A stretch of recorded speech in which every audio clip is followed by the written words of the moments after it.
What's going on, everybody? What up? What up? What up? It's your boy Rich.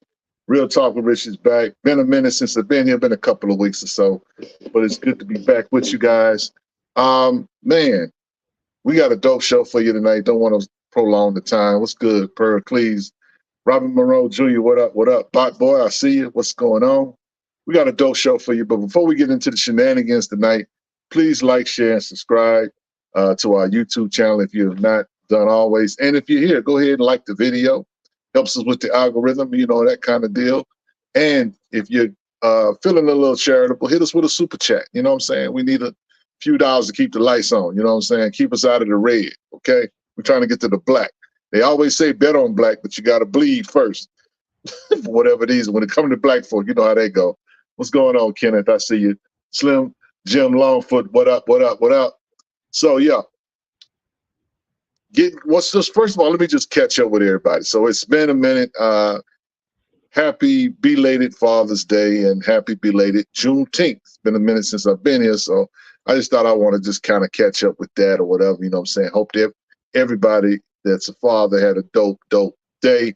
I hope you actually got something that you wanted and not something that your wife or your significant other was trying to tell you on the sly.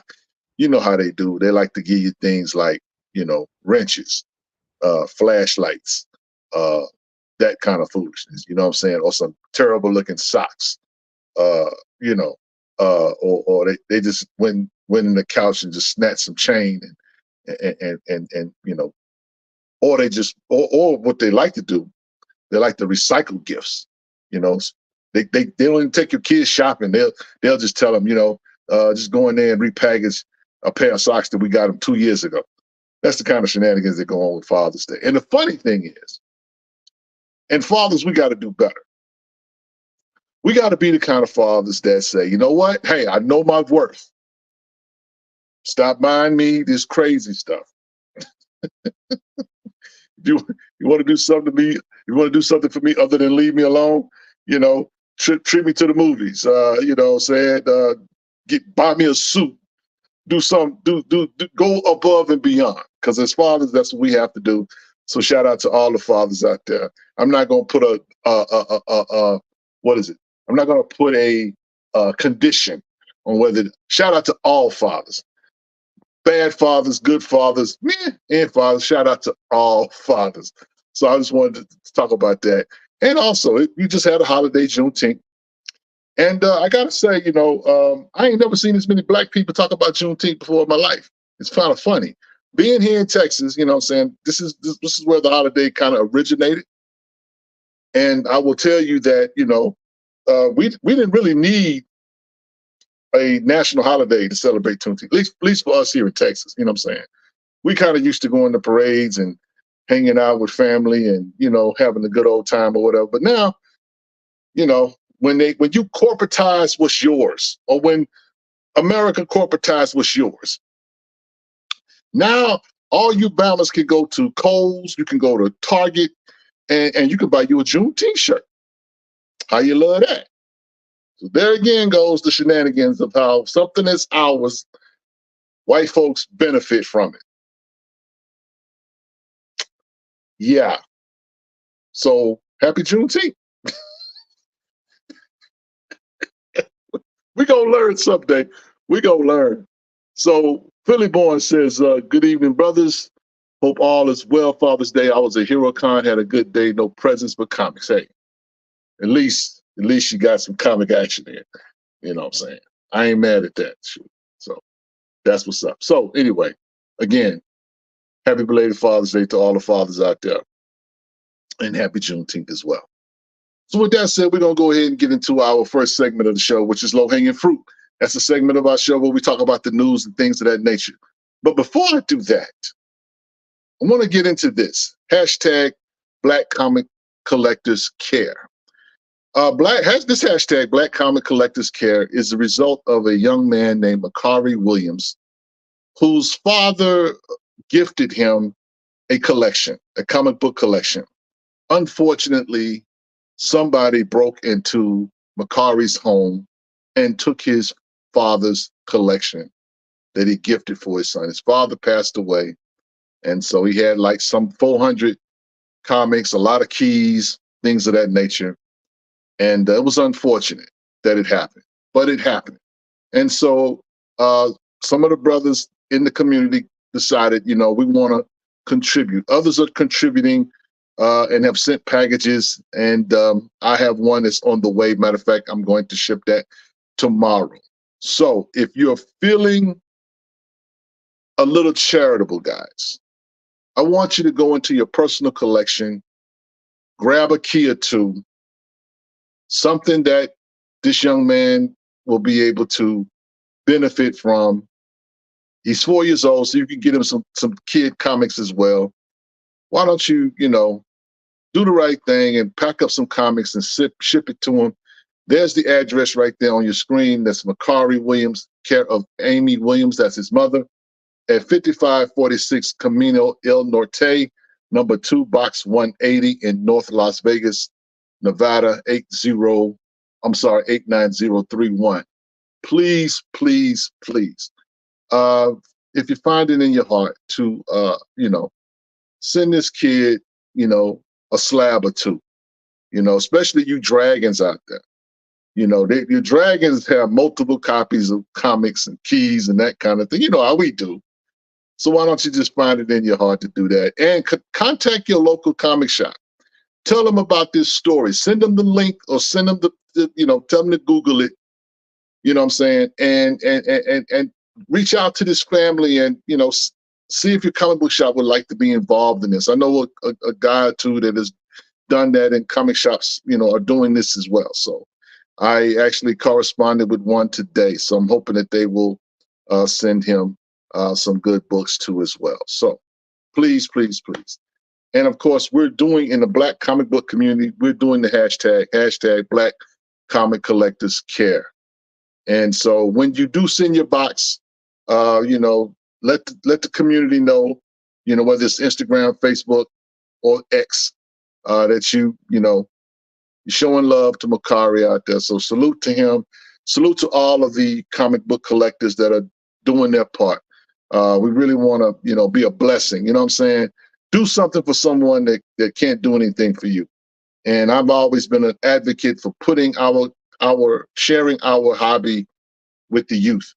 And so, we want to help this young brother, amass a sizable collection, because his father left him a dope collection. As you can see, some of the keys that's listed right there. Yeah, that collection was no joke. So, rest in power to his father. Salute to his mom, and salute to Makari. So please do that. Okay. With that said, also, I want to be reminded before we go to our low-hanging fruit article, one of our own, DJ Bigfield, not right there just yet. I'm sorry, Derek, but DJ Bigfield in the community, one of these highly esteemed guys. He's a photographer, he's a DJ, he's a filmmaker, he's doing it every. But he's on tomorrow night at 8:00. DJ Bigfield is going to be a guest on the show, an interview for Comic Book Art Live on YouTube at 8:00. That's Eastern Standard Time. 8 p.m. tomorrow night, DJ Bigfield will be interviewed. They're going to be talking about comic book art, original art, that kind of thing. One of the things that he does in our community is, one of his passions is original art. So if you got some time tomorrow night, I want you to, tap in, check out Comic Book Art Live. And salute one of our brothers and support one of our brothers. So please stay tuned for that. Yeah. So salute to DJ Bigfield. Now, let's get to the next slide, the slide that Derek had up, Epiphany Engine. This is a Kickstarter that just started on Juneteenth, and we are asking the comic book community to support this Kickstarter. Now, I want to kind of talk a little bit in detail regarding this Kickstarter, because a lot of people are betting the farm on this. Okay. And the only thing I will say about it is this. Somebody in our Facebook space said that if everybody that's a member of Black Comic Lords, Black Superheroes Forever, gave $1, they would have the money overnight. Now, here's the thing. If you go to the Kickstarter page We're going to put the link to the Kickstarter in the chat. We're going to place it somewhere where you can get to it. If you've already supported the Kickstarter, great. However, I am asking you to make a donation apart from that, because you can give as little as $1. You can give just $1. It's up to 16,000, almost 17,000. But if you can give us just as much as $1, if you can spare, $4, the cost of a comic book, $10. If you already supported the Kickstarter, great. But if you could dig in your pocket just a little bit more and maybe drop a couple of more dollars, we want this Kickstarter to be successful. Some people have said some things behind the scenes that I don't necessarily agree with, but I do believe that we have an opportunity here to do something great. We have an opportunity here to distinguish ourselves as a community. We have an opportunity here to really throw our weight around regarding our fan base or our fandom. Black comic collectors, everybody knows that we're out here, but what everybody doesn't know is that we always support one another.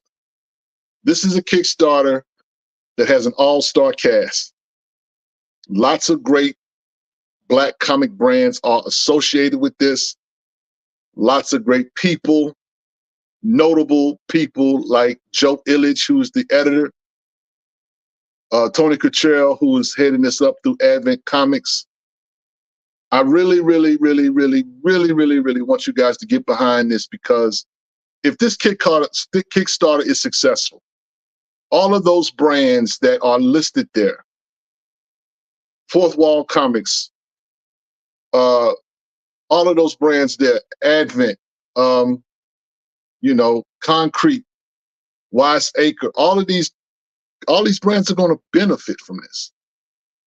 And so it's just something that we should support and get behind. You can feel how you feel about mainstream comics. You can feel how you feel about Black independent comics. But I'm saying that there is an opportunity here for us to do something great, to be a part of something great. And to really show the comic book community in general that we have, that we have stake in the game. But you gotta really believe in what it is that you're doing. There always are going to be the solid majority.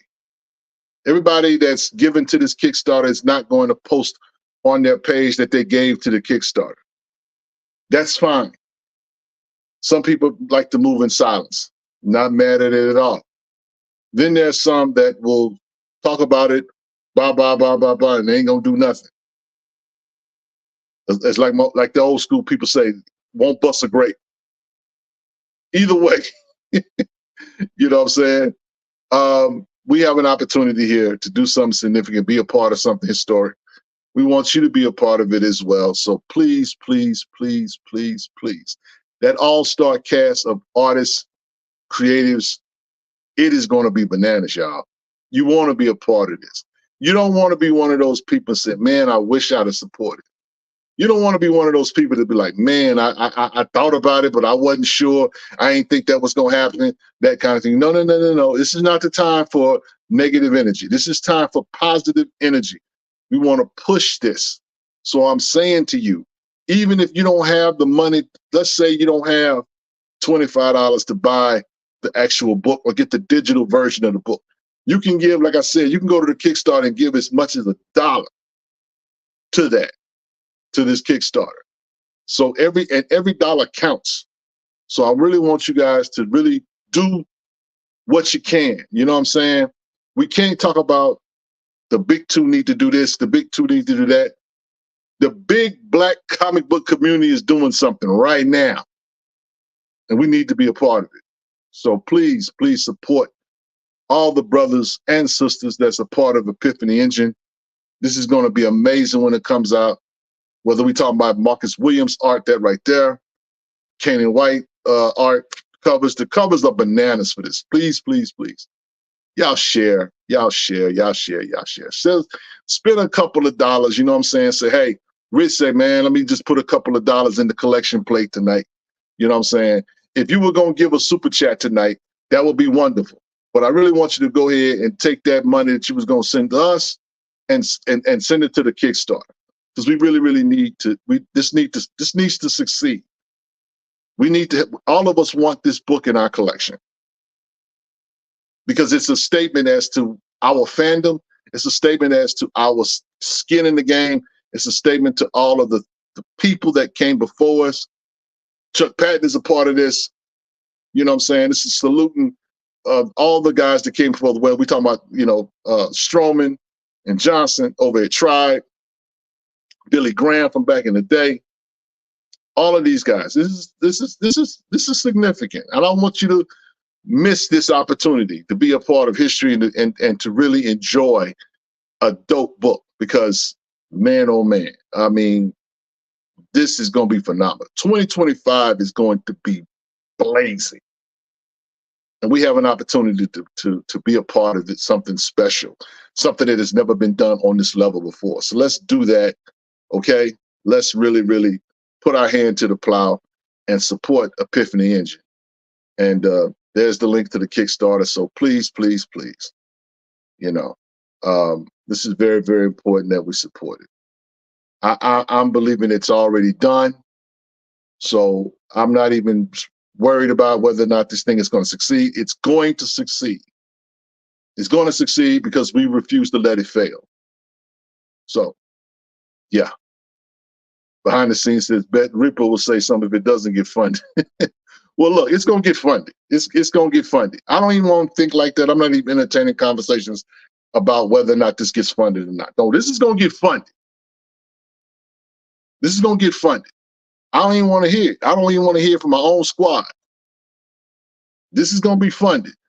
So it is what it is. We have to do our part. If all of us do our part, it's done. I've shared this before. Everything that we need, we have. We don't need to go outside. We have it right here. The money, the resources, the balls, it's all right here.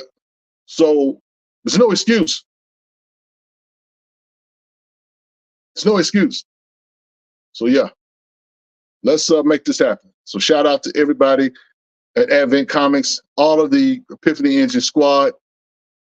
Thank you, Joseph Illich, for sharing your vision, your gifts to help spearhead this thing. I'm gonna be honest.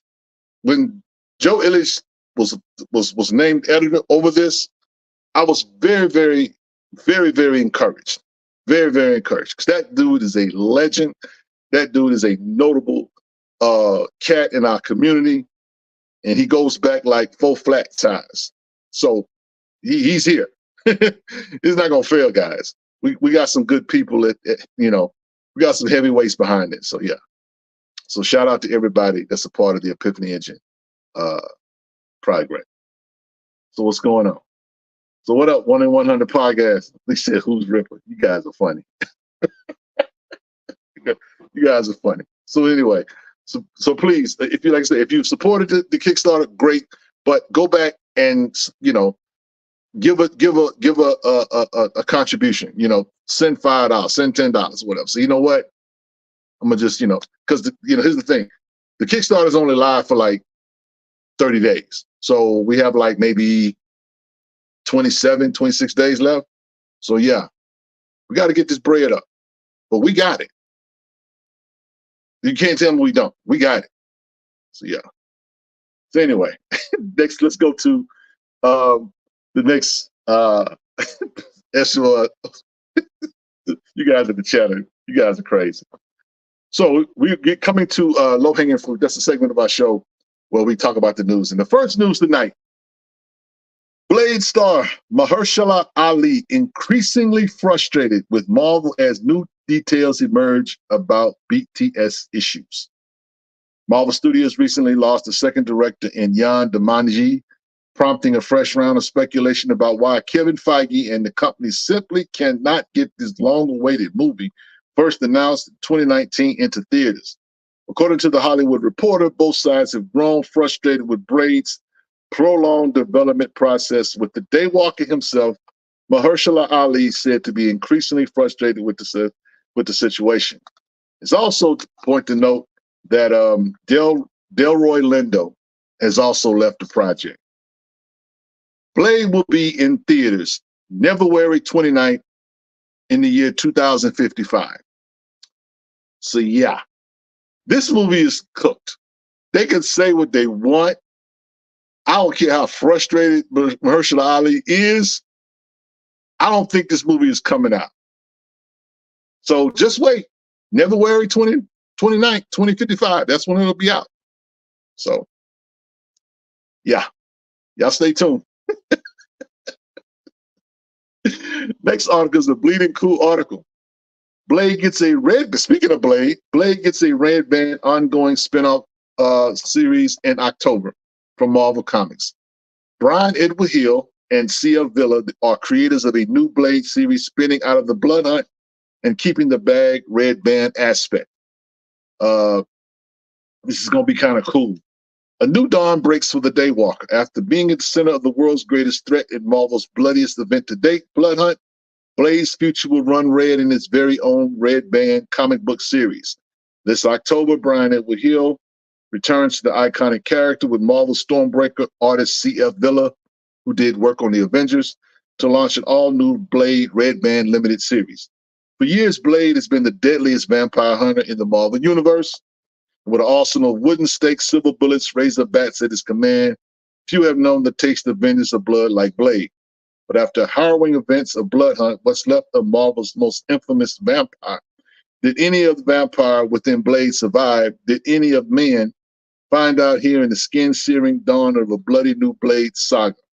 Labeled with a parental advisory and polybag to keep those weak of heart from experiencing this intensity, Blade Red Band will bring visceral vampiric violence to the page like never seen before. So stay tuned for more details and previews in the coming weeks. And Blade Red Band #1 hits the stores October the 9th. So yeah. So I told you B Hill would be back, OG. That's what's up. Glad he's back. Glad he was back. So, and it's a Red Band book. So yeah. Vegaman says, imagine being at the helm and you drop the ball on Blade, a movie that has already had 3 successful movies. Well, bro, it is what it is. I don't know what's going on in Marvel. I think somebody's doing cocaine in the bathroom in Marvel. I don't know. It should not be this hard. It really shouldn't. You go get some, I'm listening. At this point, I'm willing to let Herschel run around with his iPhone and make a Blade movie. You ain't got to call it Blade. Call it Butter Knife. Do something. Do something. Send it to Tubi.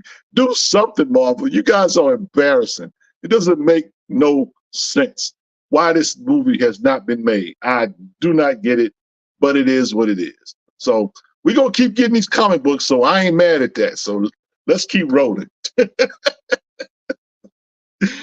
Next article is a Bleeding Cool article. Not a Bleeding Cool article. Well, actually, it is a Bleeding Cool article. Sabir Perzada and Sean Damian Hill. Salute. One of the guys, one of the artists over at Epiphany Engine that's doing work. Sean Damian Hill's new Spirits of Vengeance ongoing is coming out. There's a 10-issue Spirits of Vengeance comic book coming our way, guys. Marvel is calling the new Spirit of Vengeance comic book series by Sabir Perzada and Sean Damian Hill, which is 10 issues. And this is going to be pretty good. So for all of my Ghost Rider guys, you're going to enjoy this for sure. So a dark entity returns to snuff out Ghost Riders past and present in Spirits of Vengeance. From Johnny Blaze to Danny Ketch to Robbie Reyes, the Spirit of Vengeance burns through the souls of many characters in the Marvel Universe. This September, everyone who dares to call themselves Ghost Rider will be targeted by a reawakening enemy in Spirits of Vengeance. Yeah. This is going to be pretty dope.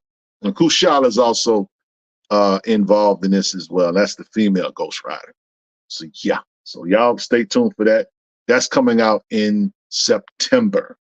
So we got some dope books coming out, y'all. So y'all stay tuned. Before we go to our commercial break, I want to talk about The Acolyte real quick. And all I can say about The Acolyte is this. It is literally just another Disney show. There is nothing profound about this series. And I don't like saying that. I really don't. But this has been average. This is about as bland as it gets. This is something you play on TV while you cleaning up or while you bagging and boarding, and you can look up at it or whatever. You know what I'm saying? You eating a slice of pizza or something, or you got something going on and you just need some white noise in the background or whatever. There's nothing intense about this series, and it's unfortunate. But when they announced this series, and the first thing that they talked about was how diverse the cast was, I said then that they were in trouble if that's how they're leading into this. I said then that they were in trouble. It's nothing against the actors for this story. Nothing's wrong with the acting in this story. It's the story. It's the story that's a snooze fest. So episode 4 just recently came out, and it ended kind of like, huh? It was one of those, huh? They had finally got to the quote unquote big bad. The big bad finally shows up at the end of the episode, and then it goes off. You get all of these dudes with the lightsabers, all these Jedi with the lightsabers, light them up. We getting ready to get some action. And it goes off. It's like, what? What was all of that for? You bring us all the way up, and I understand about cliffhangers and that kind of thing, but that's not how you hang somebody off a cliff. No, y'all got to do better. The acting in this movie is okay. I have nothing against the acting. It is the writing in this movie that is just obviously bland. Y'all keep trucking stuff out here trying to call it Star Wars. And it's just not that good. I mean, it's just another Disney show. It's not, it's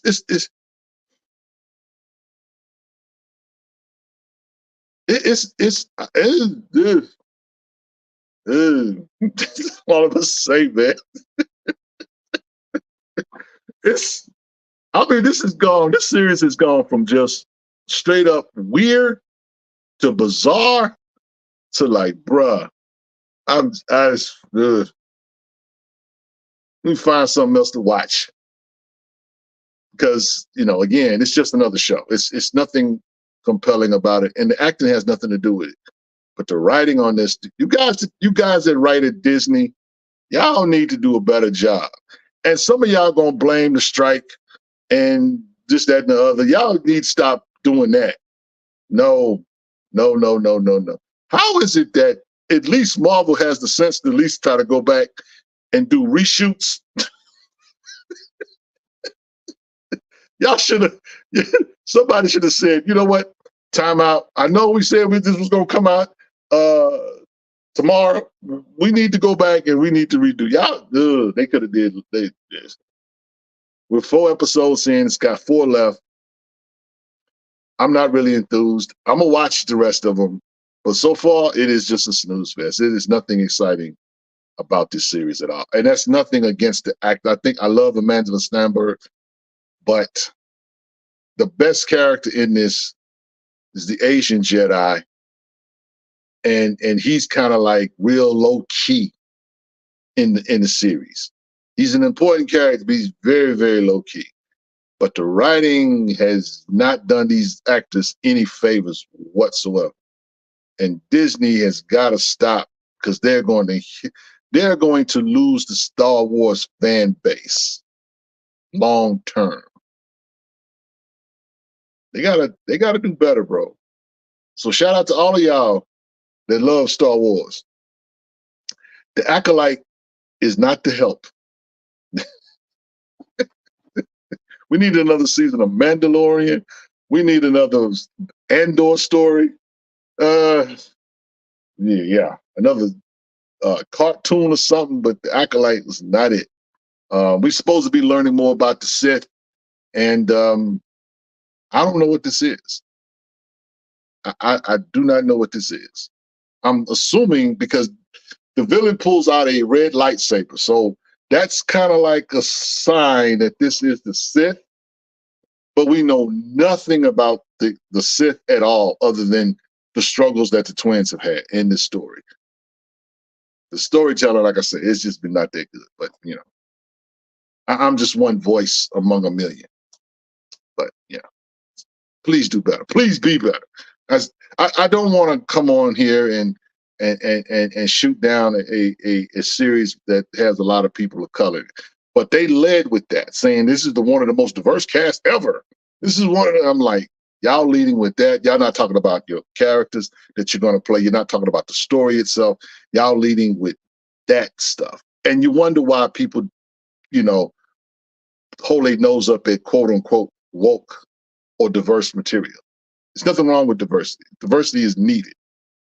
But along with that diversity, better be some good storytelling. Because that's what Star Wars is, a quote unquote, from the very beginning, it's been about. Good storytelling. Shout out to my man Paul, because he always talking about world building. There has been zero world building in this series. Zero. But, y'all keep giving Disney all y'all money. Me included. It's a doggone shame. What up, Bo Big? Bo Big with the super chat. Thank you, sir. Donation. It's a donation. I thought it was the trash. Don't be hitting on me.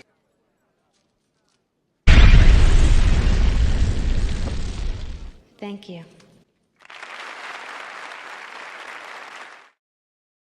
Yeah. Thanks again for the super chat. Bregman says, I haven't started watching it. I count 4 people of color in the poster. Is there more? No, that's about it. If 4 is diverse to them, that's kind of sad. Well, I mean, listen, they're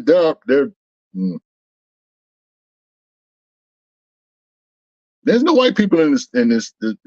There are quote unquote colored white people. What I mean by that is they're aliens playing white people that are not white people, if I can say it like that. But for us people of color, it's a few. But that's been that's what they led with. And I'm like, I don't do that. Something was wrong then. That's all I'll say. It didn't pass the smell test. And unfortunately, here we are, 4 episodes in. We know nothing more about the Sith. The storytelling has been subpar. There's been zero world building in this. And even when it comes to dealing with the twins, who are the quote unquote center of the story, we know a little bit of their backstory, whatever, and we know kind of what drives them. But the interaction, it all seems forced. It's not natural, which is, sometimes guys, you gotta, you can't fry a roast. You gotta slow cook a roast. You can't fry a roast. You can't broil a, you gotta take your time with this. And clearly this is rushed. It's got plot holes in it. I shouldn't say plot holes, potholes. The writing's just not that good. So anyway, we're going to take a commercial break. And when we come back, we're going to talk to you guys, chat talk. So stay tuned for that. We're going to talk about some comic books that came out this week and all that. And whatever it is you want to talk about. So stay tuned. We will be right back.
Favors, if you were tagged in this video, it's because something that you guys should know. So Black Indie Bros, a couple years ago, Marvel decided to come out with the blackest black superhero issue they've ever came out with. This had over 30 black superheroes in it.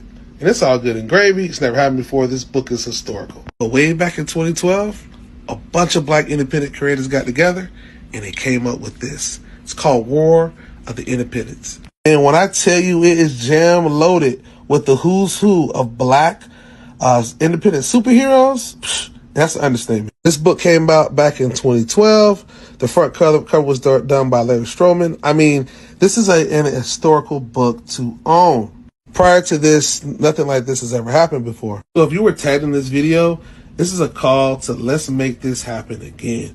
Get with some partners that you know that also do what you do, and let's try to triple this. And if you need some help, hit us up at blackcomic.net.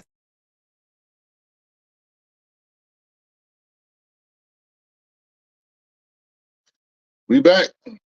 Yes, indeed. Salute to the fathers. I wanted to run that. I know Father's Day was last week, but I still think that's a pretty cool thing.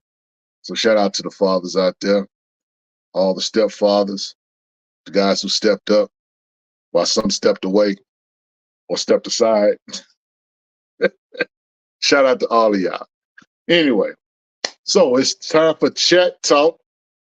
That's the segment of the show where we talk to you guys about whatever's going on in your mind, what you want to talk about. Let's bring up some of these comments, Derek, while I was running my mouth.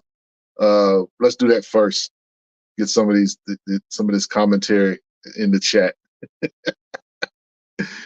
So yeah. Let's see. One on the podcast says, listen, I missed 2 payments on my Disney Plus account on purpose.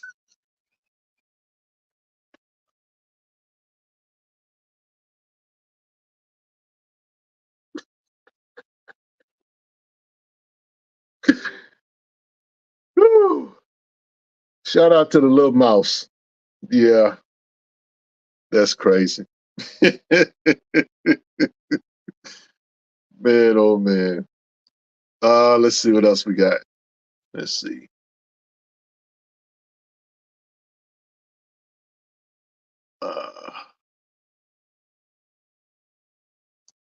Let me go back. Okay. I know you guys were talking about ISOM a little bit earlier. Let's see. Okay.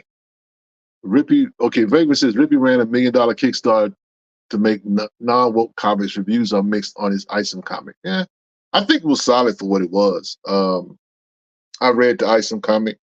I think it was cool for what it was for a guy that has never read a comic book before. I can't be really mad at it. I can't do nothing but salute it. It was a solid read. You know, is it Rodney Barnes level? No, nothing is. But I mean, it was a solid read. You know what I'm saying? So some people that have been dissing it have been dissing it because honestly, they wish they had $1 million campaign under their belt. That guy just happened to be the one. Doommaker says, Vagrant, when he admitted he never read the first appearance of Spider-Man, I closed the shop. That's funny. Pericles said, what the hell is an ISOM anyway? You guys are funny. Actually, I think the name ISOM comes from his I think he associates it with his grandfather, if I'm not mistaken. So it's something sentimental about the word or the name ISOM. I know he had a lot of issues with a Christian organization whose acronym is ISOM, ISOM. So, but I think they put that to bed. So yeah. Yep. So anyway, Chat Talk, we here. What's going on, Smooth Approach? So we all know that this has been the last couple of weeks have been blood hunt intensive. Friday night, Paul and Mark talked about one comic book. I mean, I think they tried to talk about some other stuff. They did mention Jon Stewart's Green Lantern War Journal briefly, but the talk of the night was the Black Panther Blood Hunt issue #2, which was a phenomenal issue. Cannot front. That was pretty amazing. for a Black Panther comic book.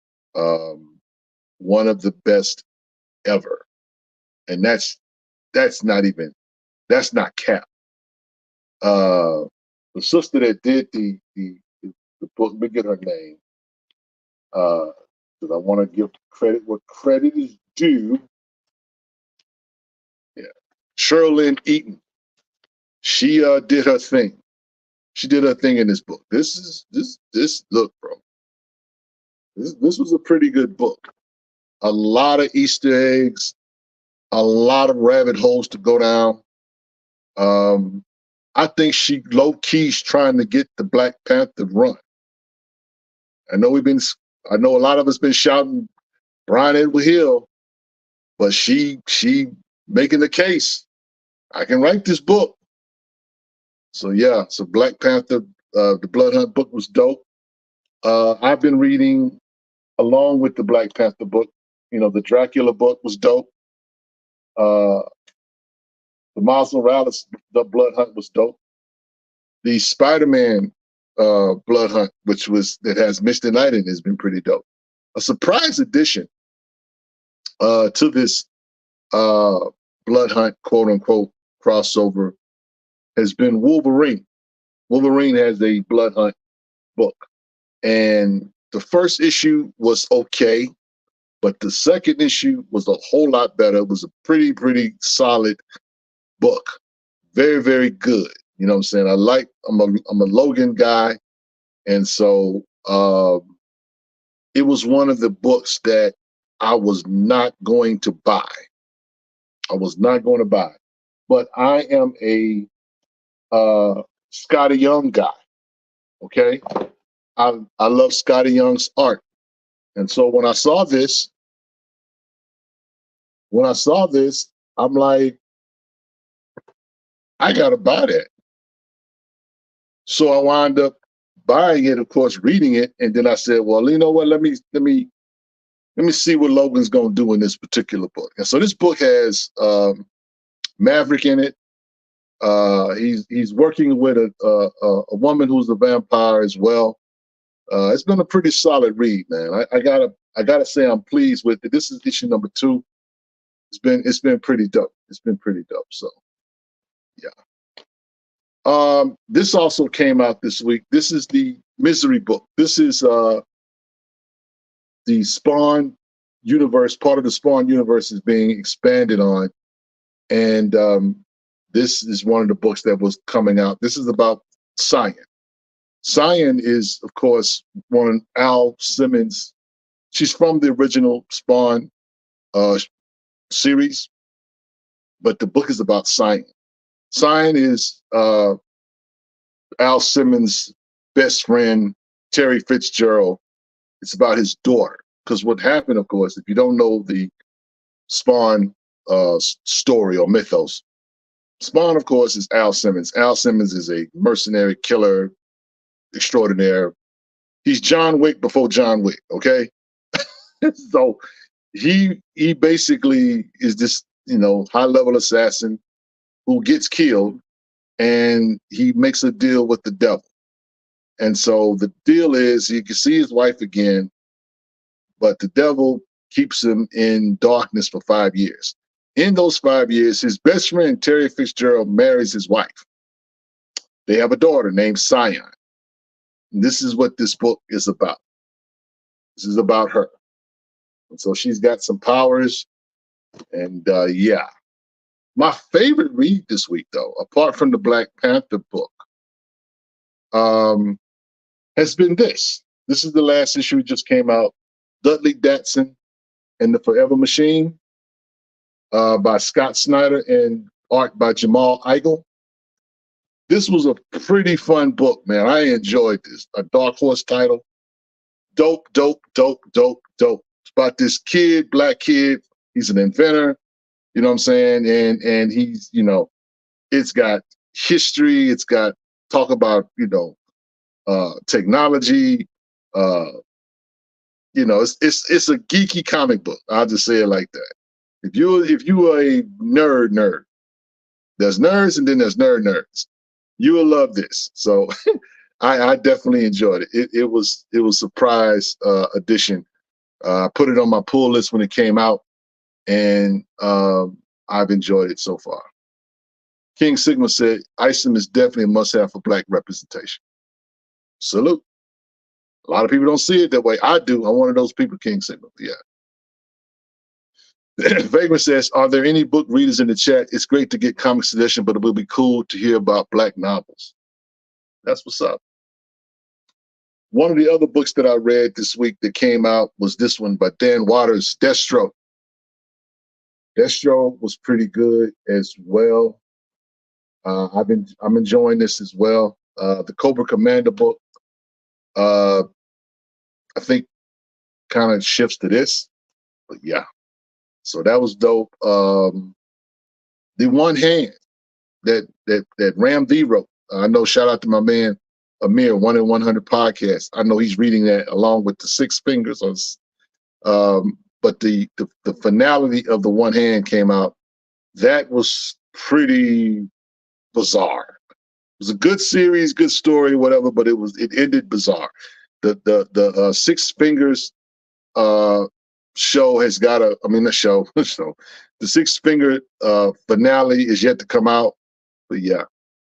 So Dan Waters is on a roll. He's writing Six Fingers, yeah. So that one has not come out yet, but the One Hand finished up. I enjoyed it for what it was. It kind of threw me a loop, but yeah. If you are a fan of story, I think you would love the One Hand and Six Fingers. It's a slow burn, but it's a good burn. So yeah, so that was just some of the books that I read throughout this week. So as far as Vagrant asks, are there any book readers in the chat? I'm not reading anything. Well, I'll take that back. My reading is diverse. I don't just read comics. I read a little bit of everything. So I have been reading some of this. This book here, Why Wakanda Matters, Why Black Panther Reveals About Psychology, Identity, and Communication. This is like a book full of essays and stuff. So I've been reading essays out of this. I got it at my local library. Please support libraries. Been reading this, and I've also been reading this book here, African American Poetry, 250 Years of Struggle and Song. It's a lot of good poetry in here where we're talking about Nikki Giovanni, whole lot of different people. But yeah, this stuff goes back, just like I say, it's 250 years of poetry, Black poetry. So I've been reading that. Novels and anything, I'm not really big on novels. I'm trying to think, what was the last novel I read? Been a minute.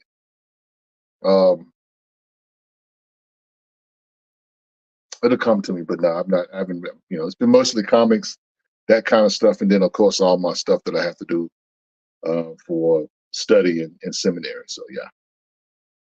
So what else going on? Mr. DC Comics, what's going on?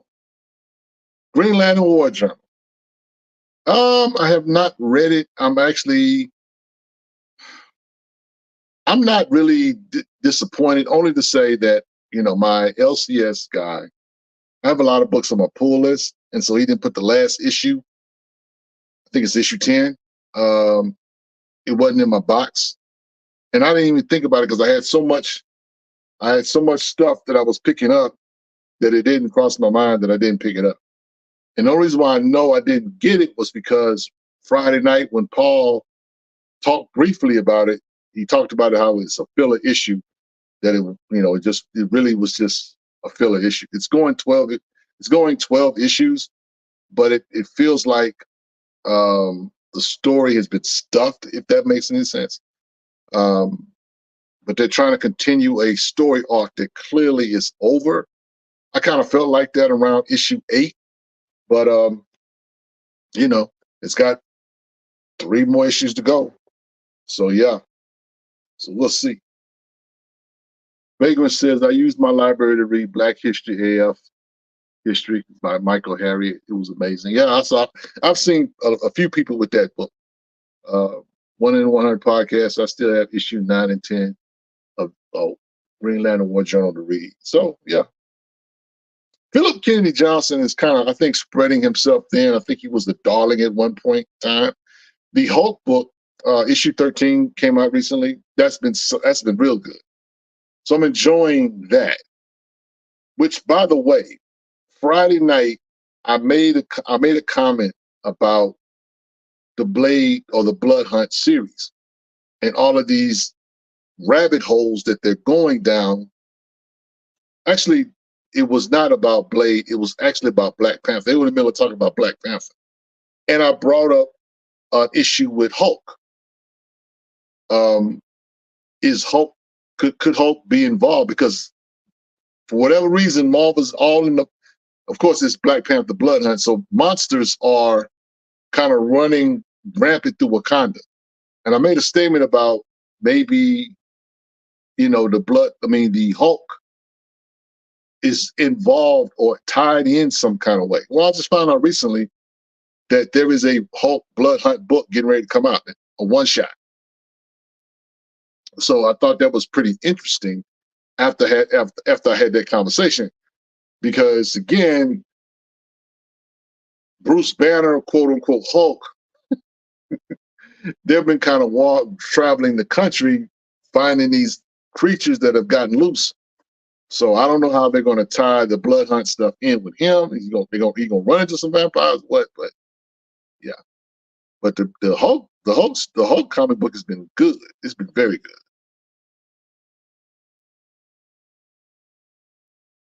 One in 100 podcasts, I just ordered volume 2 of Johnson's Hulk story. Yep. Mr. DC said Spawn is good in my opinion. Great art, new story art. Anybody can jump into. Yeah, right now it is. I'm reading Spawn. I'm reading all the Spawn stuff. It's interesting what they're doing with Spawn. They're releasing a lot of different titles. Monolith has a title. I just talked a little bit earlier about Misery, which is the Cyan book, which is weird too, in that there's a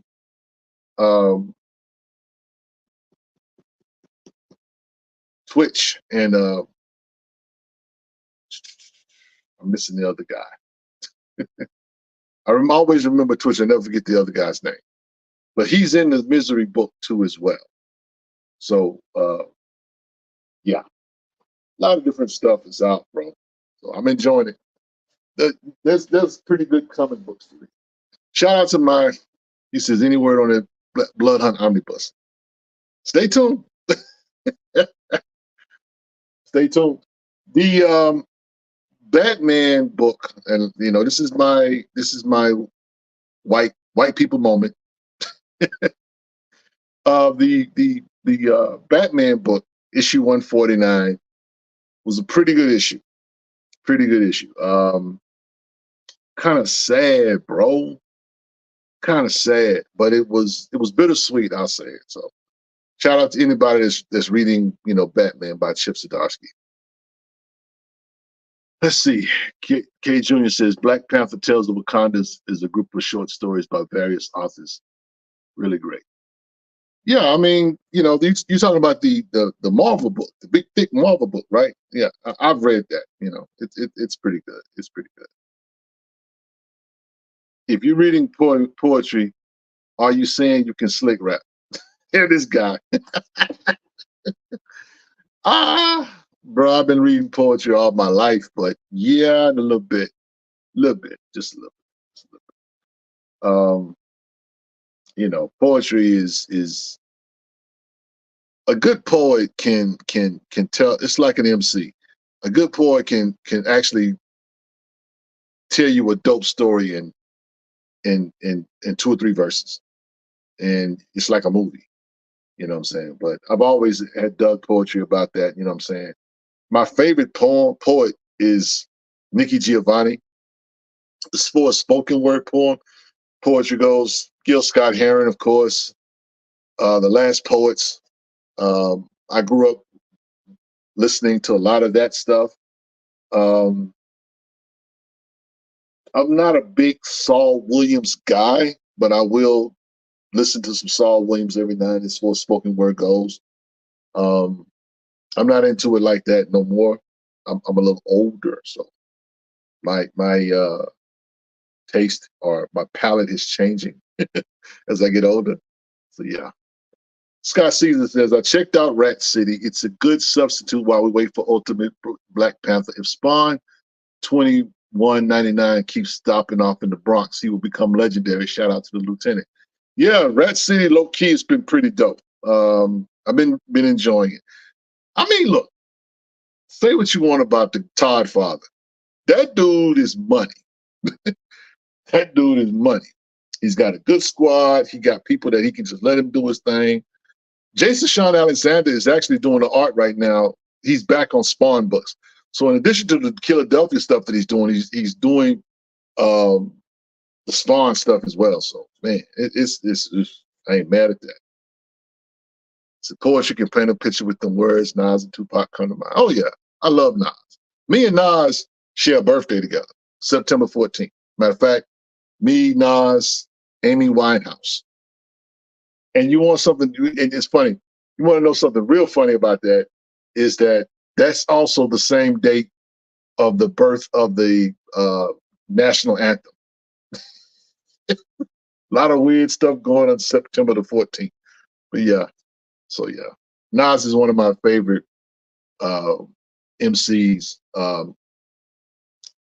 And people talk about the Illmatic stuff, which was dope or whatever, but the album he did with Damian Marley, Two Nations, I think that was the name of it. Man, I love that. Is an amazing album. Amazing album. I'm just at a point as far as quote unquote hip hop is. I'll listen to something or whatever, but I ain't buying nothing. And I'm just not into it like that. You know, like I was watching Instagram go bananas over the Kendrick Lamar concert that he did for Juneteenth. And I was kind of like, just to show you how out of touch I am, I was like, oh, okay, that's nice. But people were like hyped, like it was the best thing since sliced cheese or something. I was like, okay. If y'all say so, if y'all say it's the best thing since happened or whatever, like, I'm going to take y'all word for it. Distant Relatives was the album. Hey, thank you. Distant Relatives. See, that's how you know I'm old, Scott Season. I don't be remembering all these titles. But yeah, I love that album. That was an amazing album. Full, complete album, man. So yeah. One podcast says shout out to Kendrick. Yeah, look. People out here y'all got Drake looking gully in these streets. I mean, y'all have basically been buried Drake. Now, y'all can't sleep on that light-skinned dude. Y'all can sleep on that light-skinned dude, but you know he gonna come back with something. It's something about that light-skinned energy. It's not gonna die, okay? So y'all get ready. That's all I'm gonna tell y'all. You know, but I have no skin in the game. I'm not Team Drake, Team Kendrick, or whatever. With that, they keep it on wax. Please don't let it get beyond that. It feels like it's gonna go that way though. Some of the things that old boy was saying, I was like, ooh, that's not cool. But anyway, what else were you talking about, y'all? What else? So, let's see. Trying to think. Mr. D say Drake is the hit factor. He is. He's got a loyal fan base. He's the how can I put it? He is the perfect chameleon. Dude can go to like a city and soak up the culture, and next thing you know, he's doing this album, he's doing that album. But he's a hit factor for sure. So, but yeah, y'all. I saw somebody on Instagram. I think it was. They made a cassette tape of the Drake and Kendrick battle, and that they were selling it. I was like, boy, people gonna find a way to hustle. People gonna find a way to get $1. But I just thought that was so funny that somebody was actually put the different songs on a cassette tape, old school, and they were selling it. I thought that was pretty funny. H&H asked the question. He says, "Will Deadpool save the MCU?" I think that he will give it a well needed shot in the arm. I don't know if he's going to save it, and I think it depends on what comes out of it. Only because, you know what I'm saying, is this going to introduce the mutants into the MCU? Is this going, because it's Deadpool Wolverine. So Wolverine is now part of the MCU. The old Wolverine Logan stuff, that's not a quote unquote 616 or canon or MCU material. So that doesn't even really count. This is like the first thing that counts. Well, not the first thing. Mutants have showed up in MCU movies before, but this is the first time one is going to be like out front. So I think it will definitely, I don't think it's $1 billion movie. I'll say it like that. I think people are going to go see it that first weekend. But after that, I don't think it's going to, I think the sales on it's going to drop, because Ryan Reynolds, for the character that he plays in terms of Deadpool, is cool, but nobody's really going back to see Deadpool 2 and 3 times. You know, and to me, the first Deadpool movie was the best one. Deadpool 2 was, they could have kept that one, but I get it was a money grab. And this one here might may sell a few tickets or whatever, but I don't think it's going to actually move the needle like that. But that's just my opinion. But we'll see. We'll see where it goes. One podcast says, "I just picked up Creatures of the Black Lagoon." You know what? Shout out to Boom Studios. Shout out to Boom Studios for putting out comic books that are literally this thin. Y'all want $3, $4, $5 for books this thin. Not even 20 pages. But yeah. So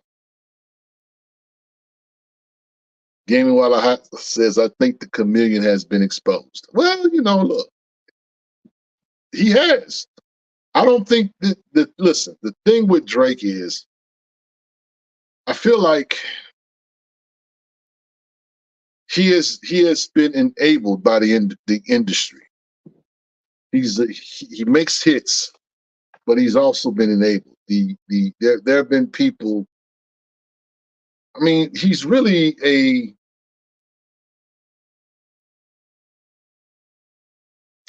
he's been more known for sneak dissing than actually just flat out dissing people. So this is sort of like kind of the first time someone other than Meek Mill, I guess, called him out or whatever and really just went at his nut. Because Pusha T bodied him with one song. And what can you say to that? You know, he may have tried to respond, but after he did that one song, it was kind of like, that's a wrap. I think Kendrick is literally, if I could use an analogy, I think Kendrick is literally shooting at a dead body. he's like, dude, he's already dead. He just keep firing missiles at him. But you know, it's this. But no, Drake will be back. So DC says they're saying sales for Absolute Power is not doing great. Amanda Waller overused character or his people not into DC because of a bad reputation of DECU movies and bad books. I think that they have saturated the market with the Amanda Waller stuff, because the Suicide Squad book that just came out,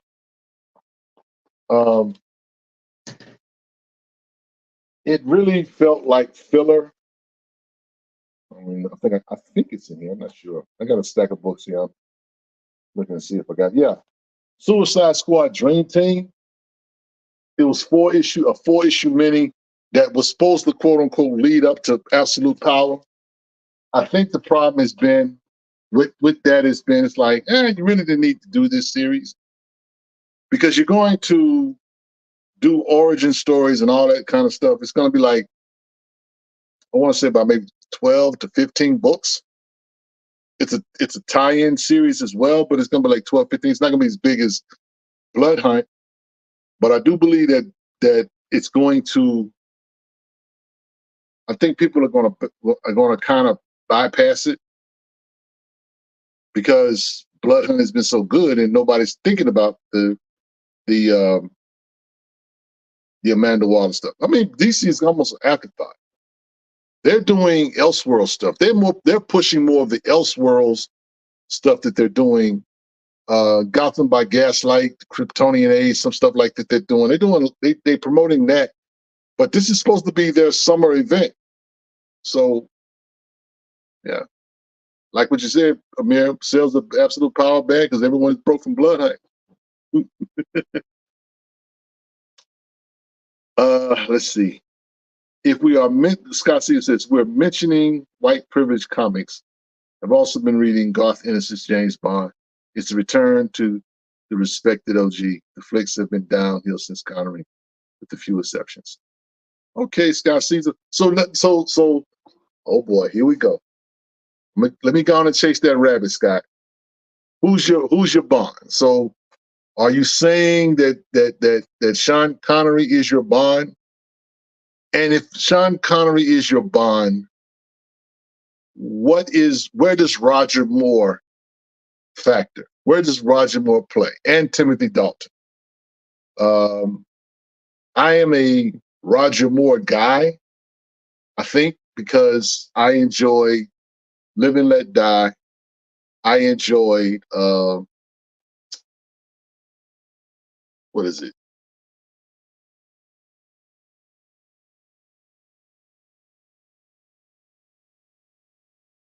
What else? I'm thinking, is it Diamonds Fall Forever?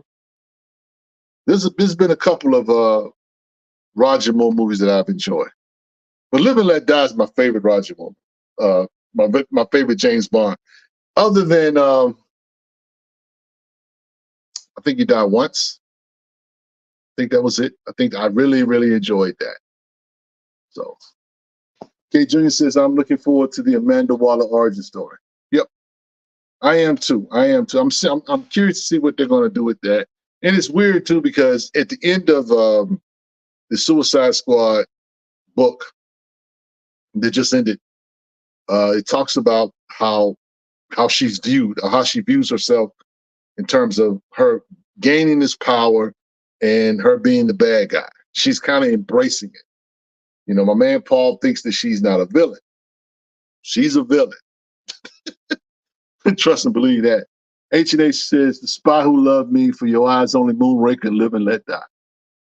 Yeah, those are some great titles. Yeah. And Sean Connery is dope. I'm not going to front on Sean Connery's work as says Sean Connery is the only Bond. Okay. Stand on your square, Scott. It said Skyfall and Casino Royale were dope. The Moore flicks were too campy, and Dalton's version was snooted. And they were trying to. They listen. Ian Fleming, low key, is a pretty dope writer. But I think problem is that, you know, when you have a character like James Bond, his appeal, of course, is, you know, the women. And so particularly with Dalton, Timothy Dalton's character, I feel like what they did with him, they tried to make him mainstream, if I can say it like that, if that makes any sense. Because all Bond movies, to you guys' point, are not the same. You know, so yeah. Marjan Williams said, "Fact, Sean Connery was the best Bond." Frustrated. What's happening? I gotta get at you. Frustrated. Listen, y'all. Frustrated fan sports show. This guy here. He kind of went in on the WNBA.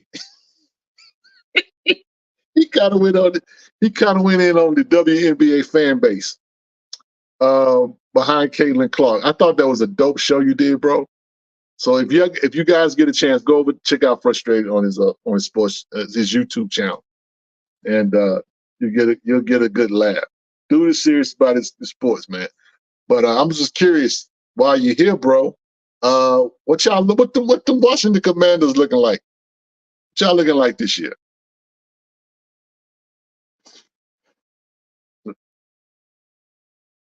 Resident 76, I like the idea of Sean Connery's Bond. Roger Moore was the Bond of my childhood, and Dalton was a bit underrated. That's kind of where I am, Resident. I grew up with Roger Moore as the Bond, so to speak.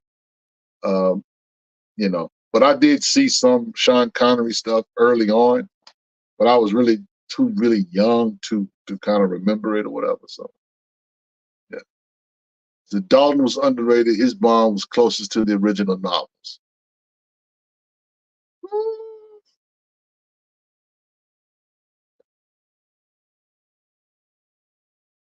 I don't know. Okay. Okay, Pericles. Okay. One in one podcast say Shaft. That's the only 007 you know, huh, man? Oh man. So we probably will win 8 or 9 games, and that's me being conservative. Well, y'all in that division with them Cowboys and them Eagles. Whew. I tell you what, that's got to be one of the most entertaining divisions in all of football. Yeah. Mr. DC, Idris Elba would be a good Bond. They've been saying that for years, but I don't even know if he would really want to pay it. Would want to play Bond. I'm not.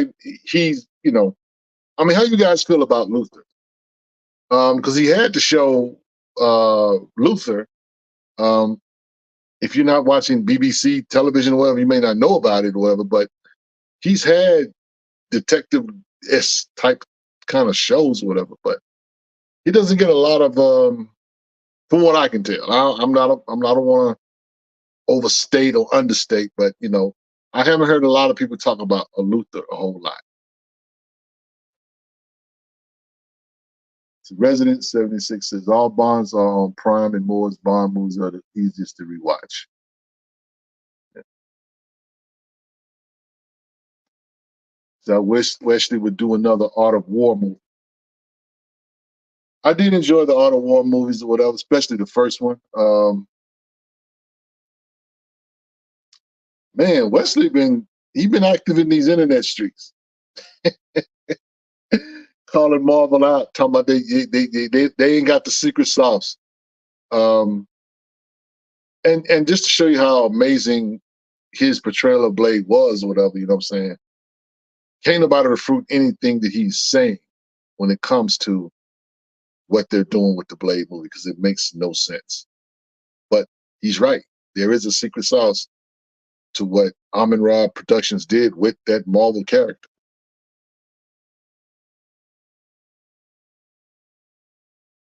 More John Williams said, Luther was dope. I like that show. Okay. They have had a black M and Moneypenny in the comics. I guess the incels don't mind race bending characters or supporting. Well, it is what it is. Robert Moran Jr., I like Daniel Craig's Bond. Only read one Bond book, Moonraker. Craig captures that violent intensely. Frustrated says, I don't want to see a black James Bond because they are going to make him gay, just like they did with the black Doctor Who. I knew that was going to come up eventually. Oh, yeah. Y'all still checking for Doctor Who? I'm just saying. I'm just saying. Denzel Washington is in Gladiator 2. That's the movie I'm looking forward to this year. Who will he be? Do not know. The Scott Caesar said, Luther got worse with each successful season, relying too much on the ginger psycho broad I didn't even bother with the Netflix movie. Yeah. Yeah. It is what it is, man. I mean, I went back and watched the first John Wick movie. And don't get me wrong, all the John Wick movies are phenomenal. But it's nothing like the first one. And I mean, every movie, he takes it up another notch. Shout out to Keanu Reeves. But that first John Wick movie, that's the joint. I like the rest of them, but John Wick #1, yes, sir, Mr. DC Comics. Best. Whoo, that dude was bloody. And think about this for a moment, y'all. All because they shot his dog. He went on a killing spree. Now I have a beagle in my house. His name is Mello. I named him after Carmelo Anthony, one of my favorite basketball players. I love my dog. And if somebody shot my dog, I might be pissed, right? But I don't know if I'm going on a bloody killing spree for 3 continents or however many was on. I mean, dude, and I love the guy who the guy's father who found out that it was John Wick's dog that shot. It's not what you did, it's who you did it to. And I mean, but at the core of that movie, whatever, right? He literally wiped out a part of the Russian mafia because they killed his dog. But that's great storytelling. Because at the core of it, that's all it is. He was chilling, they broke in his house, they beat him up, and they shot his dog. Now, if they had just beat him up, he might have let him make it. He might have let him make it. But because it was like Robert Monroe said, the dog was his last connection to his departed wife. Yes. He just murdered everything. Y'all don't play about people that they dogs, man. Y'all stop playing. But they killed his dog while he was grieving. Big mistake. Yep. Yep. I might get off here and go watch John Wick again. I just love that movie, man. That's an amazing movie. Do you guys? I was curious, and I've been trying to hunt down the comics. The comics are hard to find. I need to get my hands on the John Wick comics. Frustration. What? Wait, I haven't seen any of these movies. You're telling me he was doing that all for a dog? Yeah, he said. What? Amir says, "You shoot my dog, I'm going to Mirwick on these fools." Yeah, frustrated. I'm telling you, the madness of the John Wick movies is the fact that he is this cold-blooded assassin who has retired. And so it's kind of like, I'm trying to chill, y'all leave me alone. I done left that life.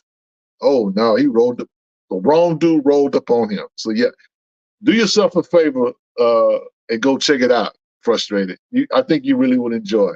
John Wick was pretty dope, bro. Yeah. Margin said Keanu leveled up to me in that movie. Keanu was putting in work. Oh yeah. Oh yeah. Oh yeah. Oh yeah. That was. And now I will say that the John Wick movie, John Wick 2, I think it was, that had Common in it. I think I enjoyed that one as well. I've enjoyed all of them, but that was pretty cool too. And he stabbed Common. Don't move. They had a fight in a subway. Now, let me ask you guys this question. I'm gonna get out of here in a minute. Who had the better fight? Who had the better fight? John Wick and Common's character in the subway, or the subway fight in Shang-Chi or Shang-Chi? Which was the better subway fight? Because as dope as the Shang-Chi fight on the subway was, dude was deadly with that knife. Mr. John Wick is the hero of all introverts. He's the example of why you don't mess with the quiet guy. Oh yeah, still waters run deep. Still waters run deep for sure. What's better? G, I like you. I like your question, G Town. John Wick or Jason Bourne? Ooh. Jason will give you that work. I think Jason Bourne is more believable. I think Jason Bourne is more believable. But don't sleep on Jack Reacher either. But I think that as far as what's more entertaining, it's got to be John Wick. It's got to be John Wick. So is there any interest in Beverly Hills Cop 4? Shout out to Hollywood Originality. Yeah. I'm going to watch it. It's going to be on Netflix. You know what I'm saying? So I'm going to check it out. You know what I'm saying? I mean, it's Eddie Murphy. It's like the Coming to America Part 2. I watched it, was not excited to watch it, but I'm like, I'm going to check it out. And, you know, hopefully it's okay. I don't expect it to be like, you know, the first one or whatever. That's a classic all by itself. And Hollywood has run out of ideas, to your point. So I would wanted to see a John Wick Equalizer crossover. Yeah, that would be fun, Robert Moreau. That would be fun. I would pay to see that. I would pay to see that for sure. But look, guys, man, I'm gonna go on and get out of here. Thank you for hanging out with your boy. Please be mindful that next month, well, not next month, but in October, not October, God, slow down, Richard. In August the 17th, 18th, we will be at Atlantic Comic Con. We will be doing a panel there. I think we're heading up a panel, we're moderating a panel. Either way, we're going to be there. Come holler at your boy.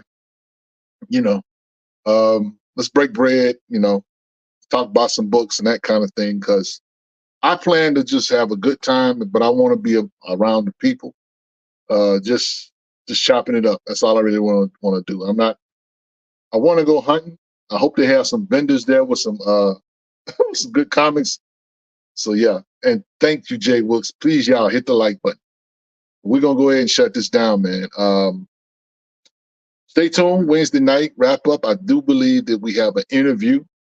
Another dope creator is going to be gracing our website pages and that kind of thing. So yeah.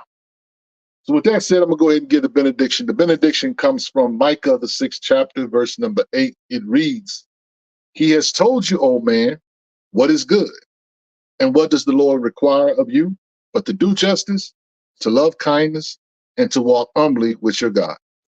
From the stronghold that is Black Comic Lords and Black Superheroes Forever, it's your boy Rich. And until next time, we say peace. Take care of yourselves. Love you. We out.